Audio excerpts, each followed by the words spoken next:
Good evening and welcome to Purple Friends. I'm your co-host, Co.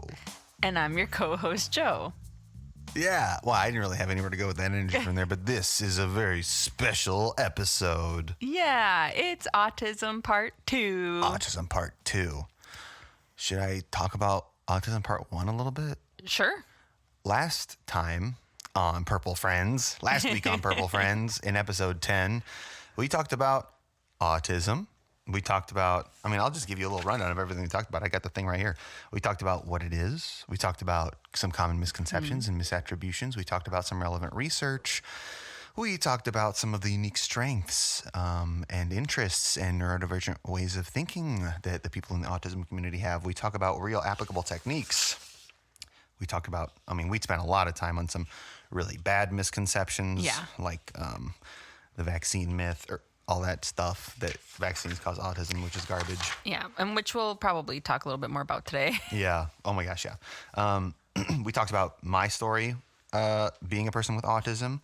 We talked about all the damage done by Andrew Wakefield, the doctor, the discredited, disbarred doctor martyr who just started the whole anti-vax movement. We talked about RFK Jr. and how horrible he is. We're going to talk more about that today.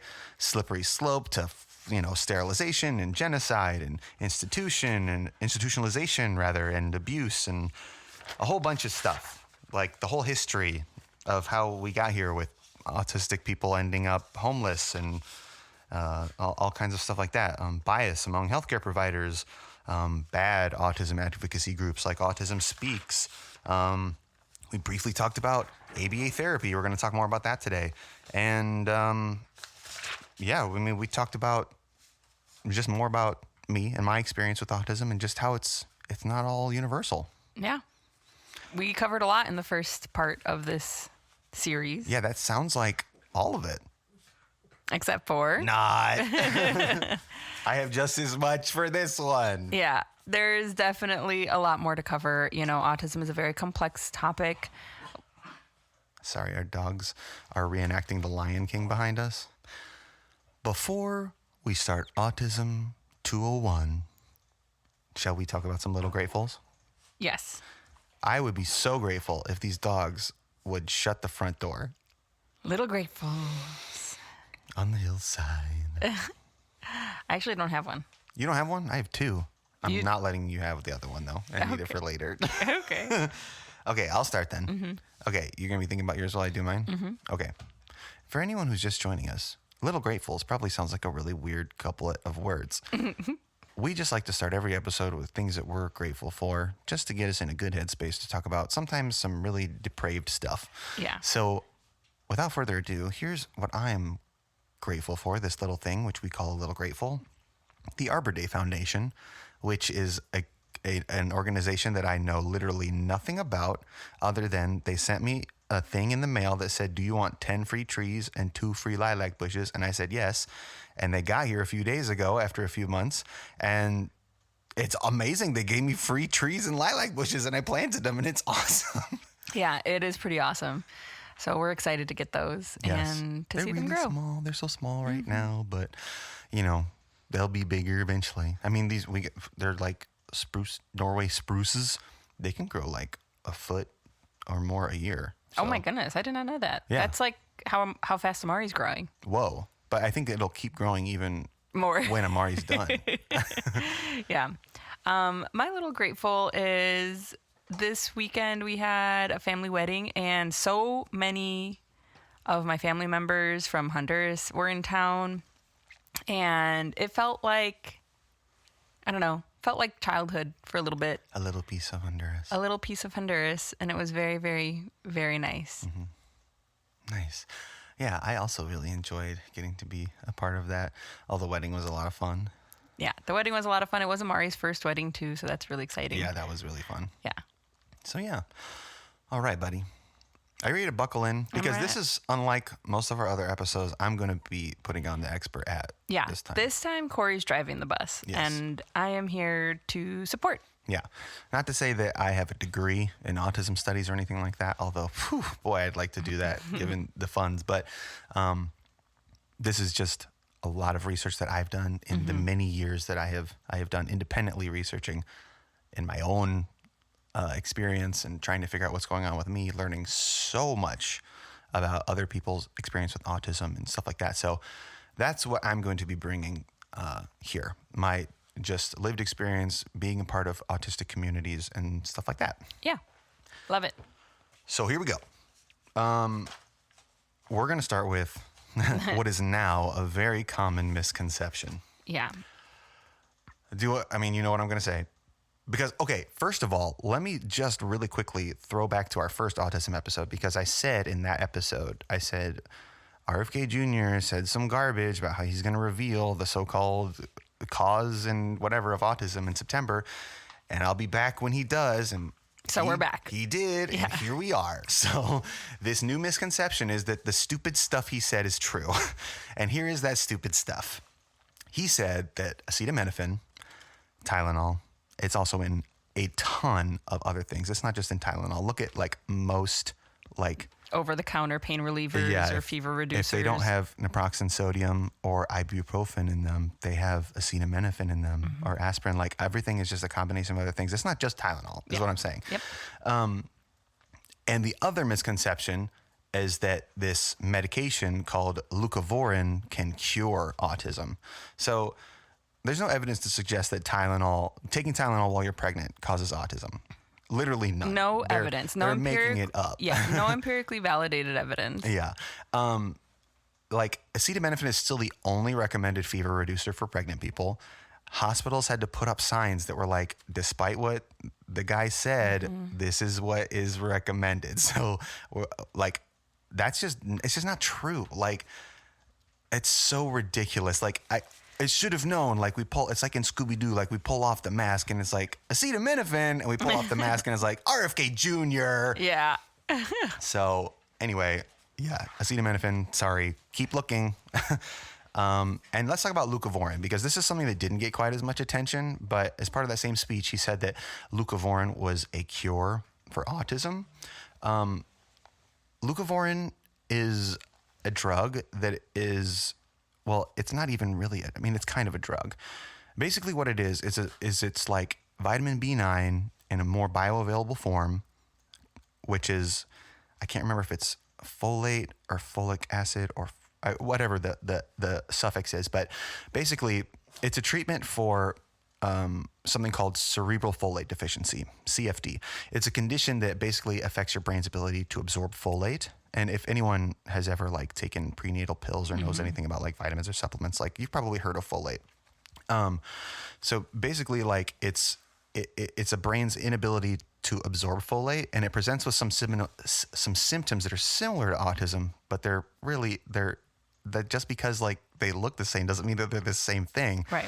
And notably it has epilepsy is a pretty notable feature of it. Not in 100% of cases, but ditto for autism. It's significantly less common in autism.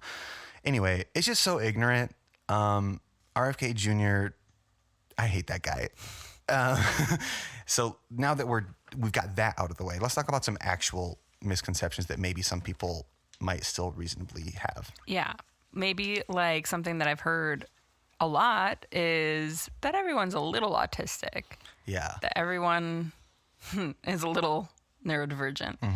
And this is a pretty harmful rhetoric because it does minimize the reality of people with autism who have a distinct neurodevelopmental condition with specific diagnostic criteria outlined in the DSM.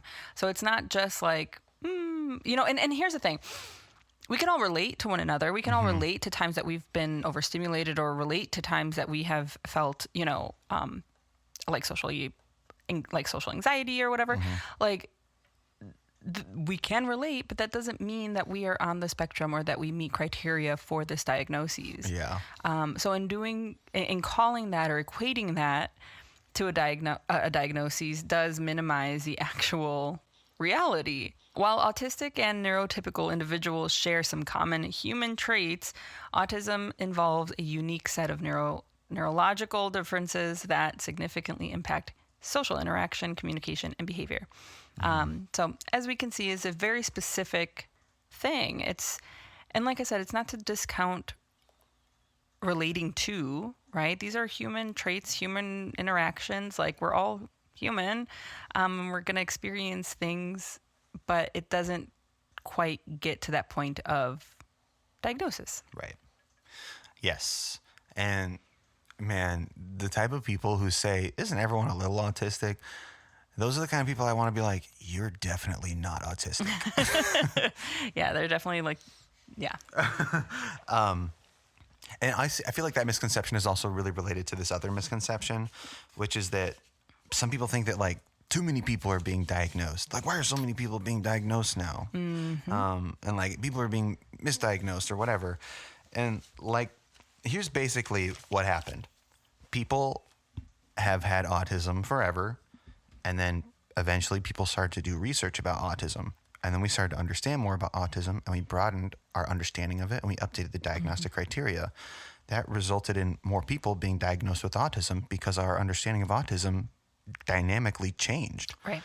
And now people are saying, well, now that's too much autism. Which is like, we have to, we learn more about it, and it like, you have to do more research. You don't know. There's too many people. Like, it doesn't work like that. Yeah. Well, and the thing is, it doesn't really say what happens is it's not people like lean towards more research. It's like they lean away from it. It's like, there's too much autism. We're going to cut funding for research on it. Yeah. So it's actually the opposite effect, which is really devastating to the autistic community and really frustrating for a lot of people trying to just hone in on how they feel. Yeah. And then I also I want to go back to one other thing about like the way that the internet landscape has changed just since RFK Jr. made that announcement about acetaminophen and leucovorin. Now, if you go online, the entire like first few pages of Google results all say make ridiculous claims, like that 38% of individuals with ASD have, so that 38% of people with autism have cerebral folate deficiency. And some of them like make as high of claims as like 71% of people with autism have CFD. And like, that's all brand new fake information, because before that information was there, the statistics on this were that it affects fewer than 1,000 people in the US. Fewer than 1,000 people, okay? Just the people who have CFD, not people who are being like mistaken or whatever. The one that says 71% of people with autism have CFD, that would mean that 8 million people have CFD. That's 8,000 times higher than the truth. And that's just like everywhere. That's the NIH, that's the CDC. That's what they're putting out there. They've erased the truth. It's already gone. So I just want to put that out there because that's really scary. Now, class, we need to talk about the foundation of what we're going to be talking about all throughout this lesson in Autism 201. We need to talk about the pinwheel. Yes. So the pinwheel is essentially a way to categorize and better understand and visualize autism as a spectrum. Because I think oftentimes we view that as kind of like a linear kind of spectrum, more autistic, less autistic. But the pinwheel illustrates that each autistic individual has a unique profile across different domains. So a few examples can be like rejection sensitivity or needs routine, right, or feeling like you need to move your body. Like, these are characteristics that we can then rate on a scale, or that itself can be like a little bit of a spectrum. And compiling all of those different characteristics kind of gives you a profile of just the areas and where you need more support and areas and where you feel like you thrive. For example, like sensory processing, right? Captures the complexity and the individuality of their experiences, moving away from a more potentially hierarchical and simplistic view of the autism spectrum. It emphasizes unique strengths and challenges for each person. We do have like a modified version of it. We created a new workbook. You can download it for free on our website. And in the workbook, there is a more child-friendly version of the pinwheel. And really like the different like wings of the pinwheel are also kind of flexible. You know, you can add more, subtract more. You know, ours is like I said, a more simplistic, more pared down version of it. But you can find tons of different versions online as well. And like we mentioned earlier, you know, these kind of humanistic traits that I think anyone can relate to.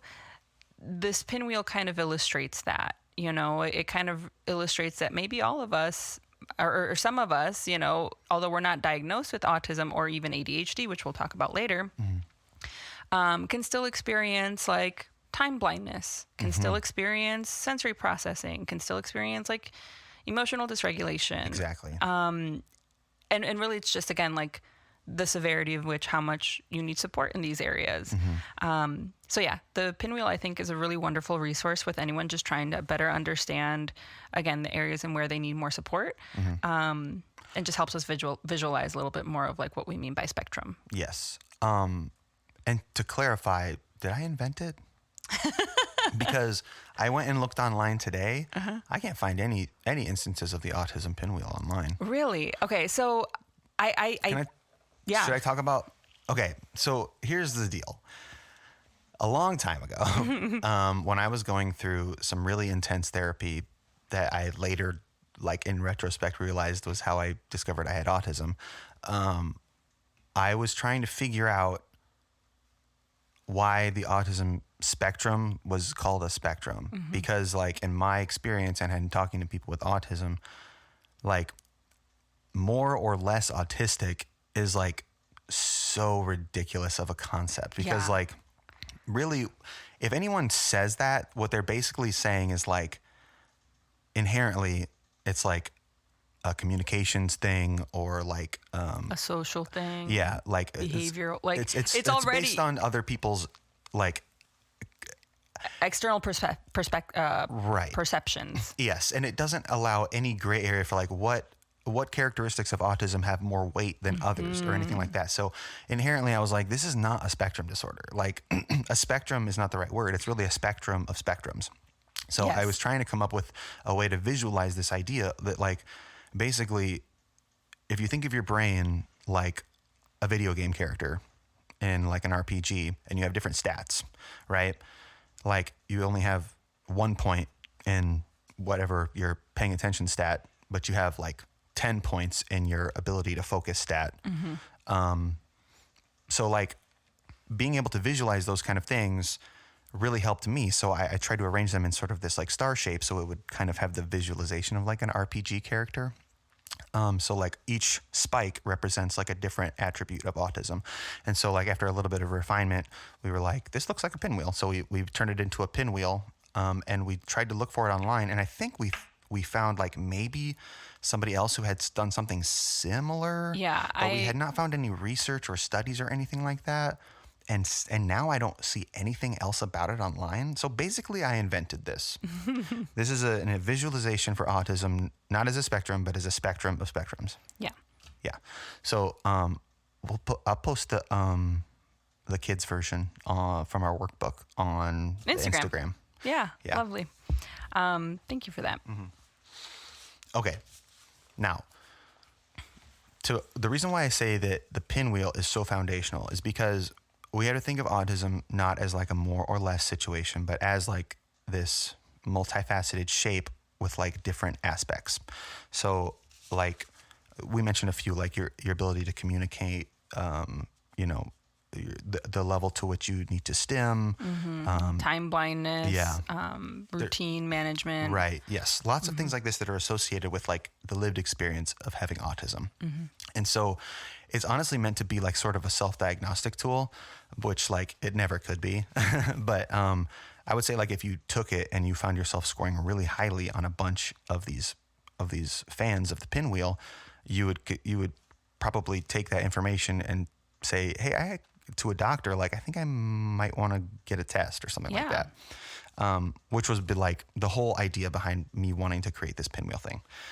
Anyway, the pinwheel. We think of autism like this because this is how we get to our next point, which is that this question of is ADHD part of the autism spectrum. And if we think of autism as a spectrum, then I would say no. Because ADHD is obviously not like the least autistic you can be. Right. That's not what it is. You can still have very like impactful ADHD. Right. And like, yeah, it's not on the same, it's not measuring the same things. Right. Exactly. But if we think of it on the pinwheel and we plot like the different difficulties that you experience as a person with autism versus a person with ADHD, we find that we can pretty much plot them on the same pinwheel. Yeah. Even though they're different. And that's why I feel like they are somehow related and why we are seeing such a huge prevalence of people who are diagnosed with both. And there is like a ton of overlap, honestly, like with attention stuff it's like a big part of autism too. Yeah. In the more like, more detailed version of the pinwheel that I had seen, there is like certain areas that light up, or like certain areas that, you color in more. Like certain sections could pertain more so to ADHD. And so it can still serve as a tool to like hone in on exactly that. Like, do you want to be tested for autism or do you want to be tested for ADHD? Right. And like, and honestly, like it could encompass both. OCD also, like, or anxiety. Like it's really a neurodivergency pinwheel. Yes. Yes. Yeah, it is really, because, and the thing too, autism, ADHD, anxiety, and any anxiety disorder, including PTSD, OCD, any tic disorders, anything like that, that's under the anxiety umbrella, I feel like could, like you said, be plotted on this pinwheel. And it makes perfect sense. They're all related. There's high comorbidities among these different diagnoses. So there are high chances if you have autism that you have ADHD, and high chances that you have anxiety. And so again, this just helps us hone in on like what characteristics do we need more support in for our anxiety, for our ADHD, for our autism, and what areas do we really thrive in and succeed in. Right. And if you're thinking to yourself like, whoa, autism and ADHD, those are things that you have from birth. Those are different from like OCD, which you could develop, or PTSD, which you could develop. And what I would say to that is, one fan of the pinwheel is, have you had this since birth? And that's how you account for that. And they're still on the same wheel. Yeah. Which, by the way, that part of that fan is not on our. No. On ours. No, it's not. Like I said, ours is meant to be more for children. Yes. Yeah. Very simplified. Yeah. If anyone is interested in a more complex pinwheel, please let us know, and we can definitely work on creating one. I would be so delighted to make that with you. Yeah. Same. I have so many ideas. Let's take a quick moment to talk about intersectionality in autism. First of all, there's this old adage that says if you've met one person with autism, you've only met one person with autism, meaning like the opposite of if you've met one, you've met them all, because presentations of autism are so completely varied. And that is also especially true across different cross sections of the population. So like intersecting identities can significantly shape your experience as a person with autism. Not even just like your experience, but just like the rates it's much more common for certain outcomes amongst the autistic population. So for example, autistic individuals are 3 to 6 times more likely to identify as transgender from neurotypical people. Similar studies suggest higher rates of identifying as asexual and queer within the autistic community. It's much higher rates than the general population. And there's also a whole bunch of comorbidities that we had some information about, but it has since been obfuscated and erased and suppressed. And I don't even know if anyone's going to get back to this research in our lifetime. But basically, like at one point, we had enough information to say that people with autism are X times more likely than the general population to get X co-occurring condition. So, for example, people with autism are 14 times more likely to have schizophrenia or cerebral palsy compared to a neurotypical person. 2 times more likely to have diabetes, 6 times more likely to be bipolar or OCD, 21 times more likely to have epilepsy, 3 times more likely to have allergies, 5 times more likely to be depressed, 20 times more likely to have an intellectual disability, 7 times more likely to have ADHD, 4 times more likely to have anxiety disorders, 5 times more to have gastrointestinal issues, and 3 times more to have sleep disorders. So all of these things are affecting this very small portion of our population at a much higher rate. Mm-hmm. And then, like, if an autistic person goes to a doctor to seek support in any of those other like areas, and the doctor doesn't know, or there isn't this like medical history of understanding that this person also has autism, it can really mess with treatment. Right. Because a lot of standard protocols like are kind of work differently for people with autism. Like, I'll give you an example. Melatonin. People with autism process melatonin differently from other people. They either can tolerate like a huge amount of it and it works for them, or there's no amount that will ever work for them. I feel like you tried melatonin and no amount. No amount. Yeah. So SSRIs, type of like antidepressants, they have a different rates of efficacy and side effects compared to neurotypical individuals. So that was really challenging for me trying to find an antidepressant that worked for me. I've gone through probably like 20 different ones. It's crazy out there.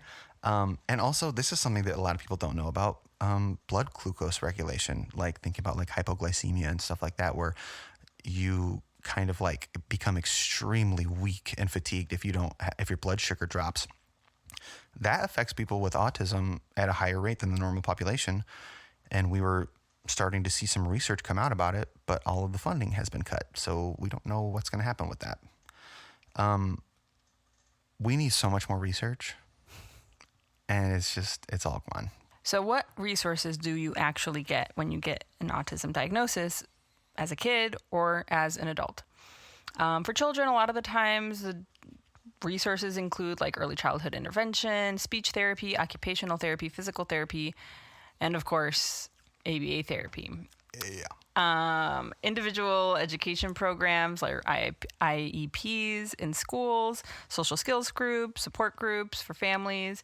All these, I think, are really wonderful resources, except for ABA therapy, which we will talk about in just a sec. But then for adults, the resources are just much more limited. You really don't get a whole lot of support except for maybe some mental health support,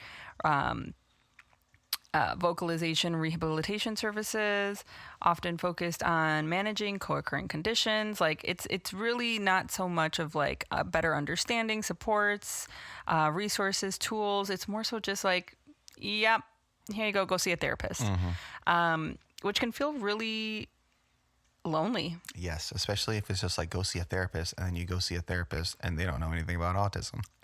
Or believe that you don't have autism because you don't present in the stereotypical ways. Right. And focus on the other, managing the co-occurring conditions like the depression or the anxiety underlying, instead of like helping manage or better understand the autism. So there is a huge disparity in the availability of resources between children and adults, leaving more autistic adults feeling unsupported. And especially now with like more and more adults getting diagnosed, that need has greatly increased. Yep. Yeah, and the resources are just non-existent. Dwindling more and more. Yeah. Going back to what you mentioned about ABA therapy, let's let them have it. Yeah. So ABA therapy has been widely used to treat autism, or to help support autism, but it has reported so many negative and even traumatic experiences with traditional practices. And so that includes like a big part of ABA, which is essentially like learning behaviors that are kind of mimic neurotypical actions. It's behavior and acting school to be normal. Yes. So like it kind of forces children or people with autism to mask, such as suppressing stimming or, like hand flapping or any other sort of like stim, working on avoiding to stim or reducing how often you stim, avoiding unnatural like eye contact, So really, it's just learning how to mask, which can be really, really damaging and very, very draining for so many people, and not sustainable at the end of the day. Another way in which ABA therapy has been found to be harmful is the use of like aversive stimuli, kind of used to like reinforce certain behaviors. So like implementing unpleasant tastes or mild electric shocks to reduce problematic behaviors, quote unquote. And then ignoring people's communication styles, right? And their ways of communicating. It completely reshapes the way the individual communicates, and so I think denying who they are. Yeah. To a more like neurotypical form of communication. Yeah, I think of it as like forced right-handed therapy for left-handed people. Yeah. Yeah. There's a lot of really complex and conflicting perspectives on ABA, especially even within the autistic community and among professionals.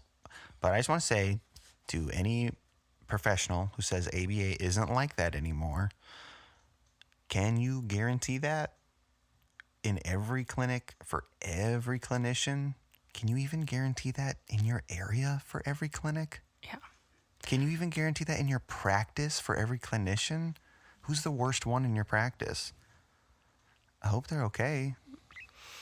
I think at the end of the day, if you have a provider that you feel comfortable and secure with and you feel are like meeting you or your child's needs, I think that counts for a lot. That is not the end all be all. I think oftentimes, especially in the type of therapy that I practice, I try to move away from this idea of like expert versus like layperson, you know, or like authority figure versus like, you know, that there's like this imbalance of power in the room. And in these cases, especially like if you're, let's say, a parent with a newly diagnosed child, like chances are you're probably feeling frantic, a little desperate in finding support, care, answers, ideas, and we might be tempted to put a lot of our trust in some of these providers who have all the letters behind their names. Because that's what's accepted, and because that's what people, that's the done thing in this country. Yeah. Is if you have a child with autism, you get them into ABA therapy. So if you do find yourself in that situation, like I said, definitely trust your gut and make sure that you advocate for both yourself and your child. And it's just important that you feel safe and secure. Especially if your child has communication issues. Yeah, if they're unable to advocate for themselves. Yeah, because the autistic community has been exploited in the past greatly. Like, I have a perfect segue story right here. There was this thing in, I think, the 70s called facilitated communication, which is a discredited technique where a facilitator, just like a person, physically supports the hand or the arm of a non-speaking person, usually with autism, to like type on a keyboard. Like literally like lift their hand when their hand does not move, lift their hand and put it on a keyboard and type for them. There's a very popular documentary on Netflix called I Love You or something, or like P.S. I Love You. Or Tell Them You Love Me. That's what it is. Tell Them You Love Me. Not P.S. I Love You? No. But it talks about exactly that. What did you say? Communication? Facilitated communication. Yep. It's exactly that. And it's how that is completely exploited. Yeah. And how it's also not accurate and not helpful, and was very harmful to the families who had facilitated communicators. So, yes, that is scary. Yes. Oh, and there's actually another really good documentary that I'd recommend on, well, it's a PBS documentary. You can still find it on the Internet Archive. It's called Prisoners of Silence. It was a Dateline episode. But basically it followed the story of facilitated communicators and this big expose about how there were these accusations of abuse and like horrible trauma and things that like the parents had purportedly done to their non-speaking autistic child.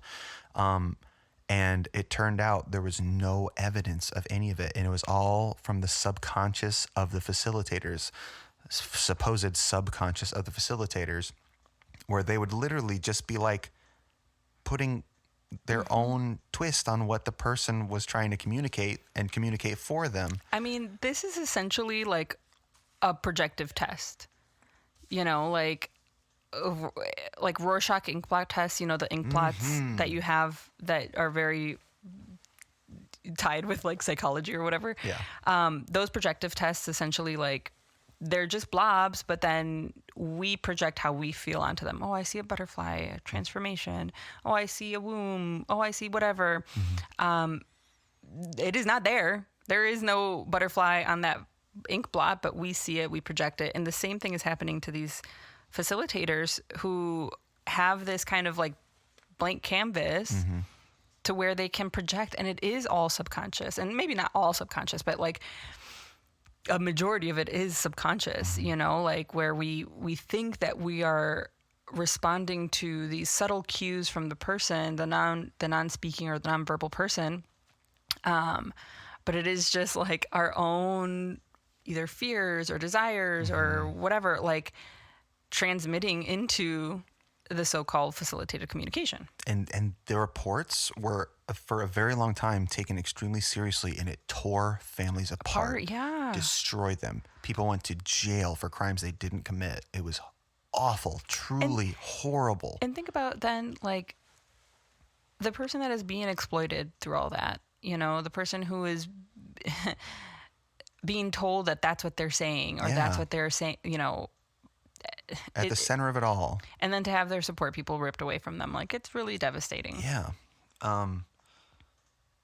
So basically, there's plenty of history, even extremely recent history, of people who cannot communicate freely themselves being exploited. Yeah.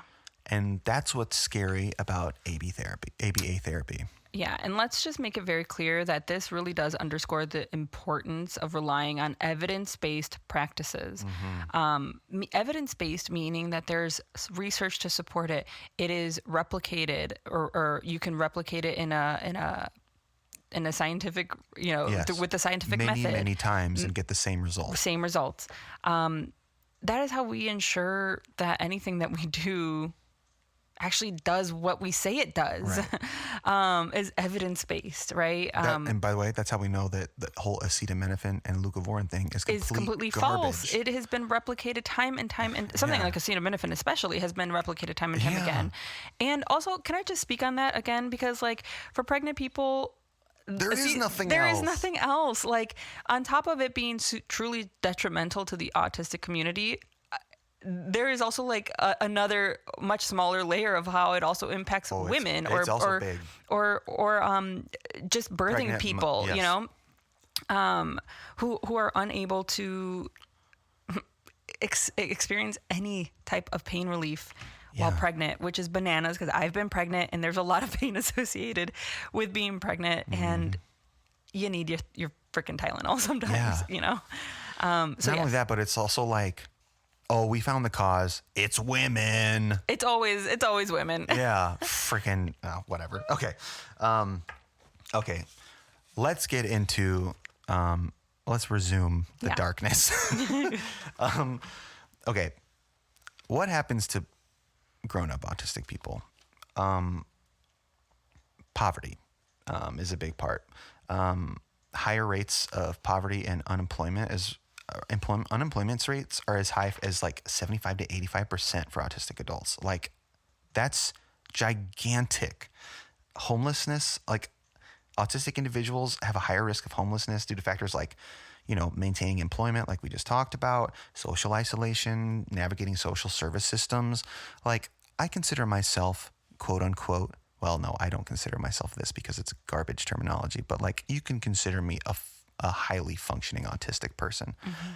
Trying to navigate like the whole social service system, trying to get any sort of resources is completely inscrutable.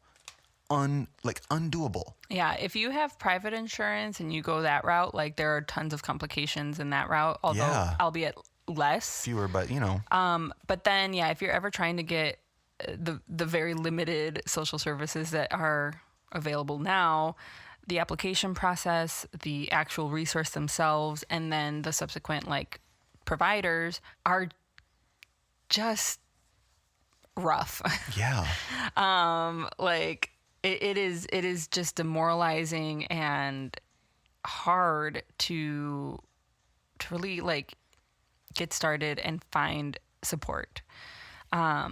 So what tends to happen is a lot of people then just don't, right? Which can lead to that poverty, to homelessness. Yeah, which then leads to incarceration a lot of times. Because now being homeless. housed is illegal. Yeah, pretty soon. Mm-hmm. Yep, they're thinking about bringing back institutionalization. And by the way, I have not forgotten about that freaking registry. Yep. But it's estimated that like up to 7% of the prison population has autism. That's twice as high. That's more than twice as high as the general population. Yeah. And if at the end of the day, if you get on this homelessness track, 85% of people are unemployed. If you don't end up incarcerated, you could end up dead. Autistic people have just a significantly higher mortality rate compared to neurotypical people. Like autistic individuals with an intellectual disability had a 16 times higher mortality risk, and people without an intellectual disability, that would be people like me, had a 2.6 times higher risk. So like just a 2.5 times higher chance of just dying at any given time. And that's not including suicide, where autistic individuals also have significantly elevated risk of suicide. Yeah. 9 times higher odds of considering and attempting suicide than the general population. Yeah. And the factors contributing to that is, like we said, isolation, bullying, mental health, comorbidities, the stress of navigating a neurotypical world, and that poverty fast track to death. Yeah. And the most common ways that people with autism die, if you have high support needs, like people who have an intellectual disability, it's respiratory illness, cardiovascular disease, epilepsy-related deaths. It's usually linked to co-occurring medical conditions and challenges in accessing appropriate healthcare. Accessing appropriate healthcare. Low support needs, so people without an intellectual disability, suicide is the highest one. 9 times higher than the general population is the highest leading cause of death for non-intellectually disabled autistic people. One of the things for suicide, or like one of the final steps in considering suicide, is like just this feeling of like worthlessness, right? Mm-hmm. That we do not provide any value to anyone or anything. Mm-hmm. And I feel like in a world that like continually and actively stigmatizes autism, like we are just raising those rates, of people feeling like they don't belong, that there's not a place for them, that they're not accepted. And so you and I, our mm-hmm. practice is very aware of that. Yeah. But it is a blip in comparison to what's happening in our nation. Yeah. I have to admit, I pulled all of this stuff, all of these facts earlier this year when we did our first autism episode. I've had this ready since then. That's how I know that so much stuff was wiped from the internet and changed. It's also why the numbers that I just mentioned, especially about like homelessness and suicide, those could be higher now. Mm-hmm. Several months down the way. But we'll never know, because a lot of this is just being, like Corey has said, erased. But so that sucks, all of that. But there is hope for the future. I very specifically left this for the end. Do you want to talk a little bit about this hope for the future? Yeah. I mean, at the end of the day, there is growing acceptance and awareness with all of this, right? We're having these conversations. it's important. It is top of mind for many families. But the increased visibility of autism in the media and public discourse is leading to better understanding of neurodiversity. So as many people share their experience, the public is moving beyond simplistic stereotypes to appreciate the rich and varied nature of the autistic experience. So yeah, this growing awareness helps really challenge the stigma and foster greater acceptance in schools, workplaces, communities, without the fear of judgment. Yeah. My personal biggest source of hope is the rise in the autism self-advocacy movement. So one of the biggest problems with having autism is that you are constantly subjected to people speaking on your behalf, especially people who do not have autism. Yep. No longer are non-autistic professionals the sole authority on what's good for autistic people, because now real autistic people who are, authors or public speakers or community organizers are now leading the conversation about what we want and what we need, what actually is supportive and what is a resource. They're fighting for rights, pushing for affirming practices, and they're challenging a lot of therapeutic systems that have historically pathologized their traits, such as ABA therapy. It's just cool, because this is a community that for years people have been saying they have no voice, and we're standing up and we're saying, hello, we do. Yeah. Hi. If you would just freaking ask us. But that is not to say that, again, especially if you're a parent with a child with autism, obviously you are still their primary advocate. But how important it is to include your children in their treatment program and in what feels good for them. And I talk about this concept of attunement quite a bit in therapy, and I'm sure I've mentioned it on the podcast. But that's going to be crucial whenever you have a child, period. Yeah. But even more so a child with special needs that you are going to have to be an advocate for. Sense of attunement, of recognizing, when do I need to step up and say something? When can I let my child take the lead? When can I trust certain providers? And when do I have to pull out? Right. Yeah. Oh, man. Parents of autistic children. It's tough out there. I know But that you also- have conflicting feelings around parents of people with autism, just because historically it has been pretty harmful, just misunderstanding of the diagnoses and misunderstanding of treatment, and just general frustrations. But there are definitely parents out there that are wanting to learn, wanting to do better, wanting to really support their children, and support themselves in the process. So we see you, we hear you, and we're here for you. Yeah. Yeah. So there is still some hope, guys. Yeah. On top of that, building inclusive communities. This is something that we strive for in our personal lives, but it is so important to just continue to build communities that really accept all individuals of any marginalized community. We talk about that constantly, and that includes, inclusive employment initiatives, neurodivergent affirming education, and community-led support, right? These are just making safe spaces that are accessible for people with autism. Yeah. Being mindful of those things. Something, we don't have to go down this tangent right now, but please do. Fireworks. Oh, let's talk about fireworks. Create an inclusive space. If we are celebrating, why is it always celebrating with fireworks? Yeah, why is there always loud explosions? Yeah. Is there other ways that we can celebrate that is more inclusive to people who experience PTSD, autism, sensory processing disorders, misophonia of any kind? Yes, anxiety of any kind. Fireworks are truly just for neurotypical people. Yeah. So yeah, just being mindful of those things and making it a safe space for everyone. And be careful though, because one time online I made a comment about how wouldn't it be nice if there was an event for like a festival thing that didn't have fireworks, and I got torched to the ground about how disgustingly un-American I was. Oh, goodness. Anyway, I have strong feelings about fire. I have strong feelings about so much stuff that we talked about. This episode was called Autism Part 2 and Corey's feelings about everything.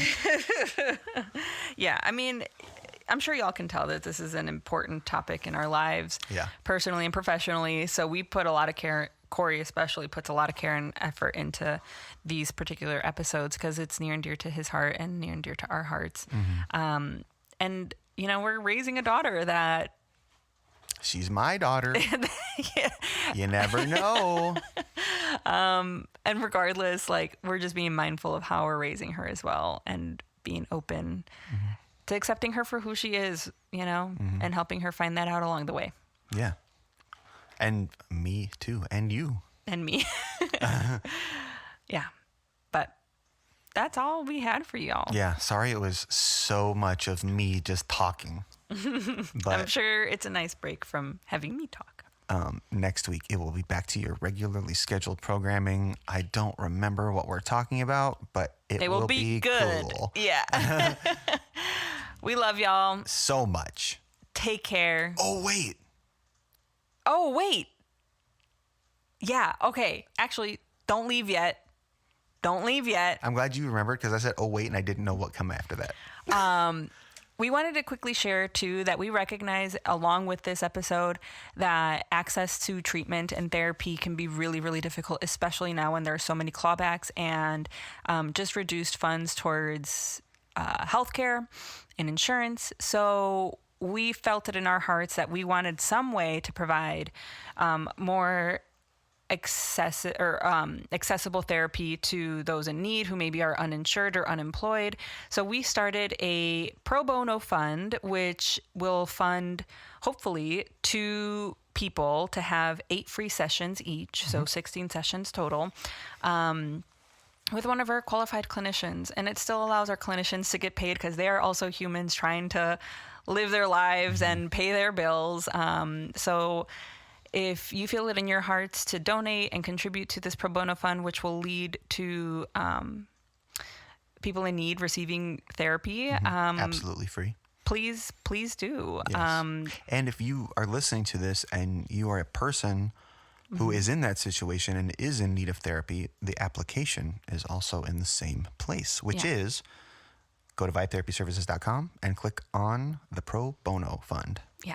You can see all the information, where the money is going, and how you can contribute on that page. We got our first donor today we haven't even talked. This is our first time talking about it. We got our first donor before we even talked about it. So thank you, Bridget. Whoever you are. We don't know who you are. We don't have a last name, but you're awesome. Yeah, we really appreciate it because, we have not talked about this at all. It's been up for a bit, but I have just been really bad at posting and we've been busy. We had a wedding this weekend. But if you find it in your heart, please feel free to donate and reach out to us if you need anything. Yeah.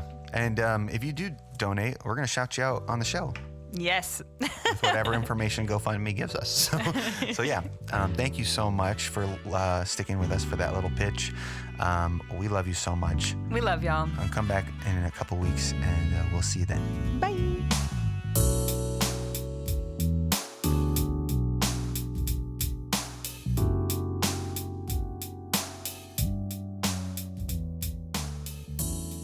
Purple Friends is an independent podcast produced by Vibe Therapy Services and is not a substitute for a session with a real therapist. Our show art was created by me, Jocelyn Lang. And our theme music is Nature Nurture by me, The Implied Bear.